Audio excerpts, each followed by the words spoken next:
ஆண்டவர் பணத்தை ஒரு தங்கும் பொருளாக வைக்காம அதை ஒரு புழங்கும் பொருளாக வைத்திருக்கு. அது ஒரு சுழற்சிக்குள்ள போய் வரணும். ஒரு ஹோட்டலுக்குள்ள ஒரு வாடிக்கையாளர் நுழைஞ்சாராம். அந்த ஹோட்டலில் ரூம்ஸ் எல்லாம் எப்படி இருக்குதுன்னு பார்க்கணும் அப்படின்னு சொல்லி கேட்டாராம்.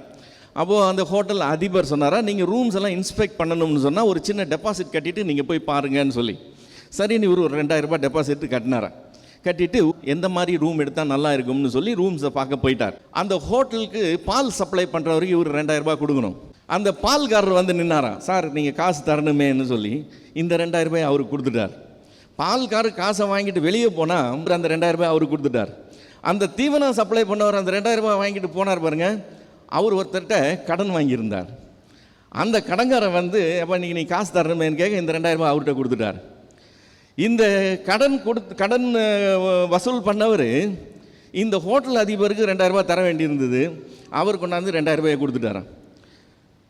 இந்த 2000 ரூபாய் இவர் வாங்கி வைக்க உள்ளே போன வாடிக்கையாளர் எல்லா ரூமையும் பார்த்துட்டு, சரி சார் நான் திரும்ப வரேன், டெபாசிட்டை திரும்ப கொடுங்கன்னு கேட்க இவர் டெபாசிட்டை திரும்ப கொடுத்துட்டார். இப்போ இந்த 2000 ரூபாய் ஒரு இடத்துல தங்காமல் இத்தனை கை மாறினதுனால அத்தனை பேருக்கும் அது பிரயோஜனமான இப்போ மாறி போகுது. பணம் அப்படி தான் ஆண்டவர் டிசைன் பண்ணியிருக்கிறார். அது ஒரு இடத்துல தங்கக்கூடாது, அது புழங்கும் பொருளாக இருக்கணும். அது புழங்கும் பொருளாக இருக்கணும்னா அதை எதுலையாவது முதலீடு பண்ணணும். பணமாக இருந்ததுன்னா அதனுடைய மதிப்பு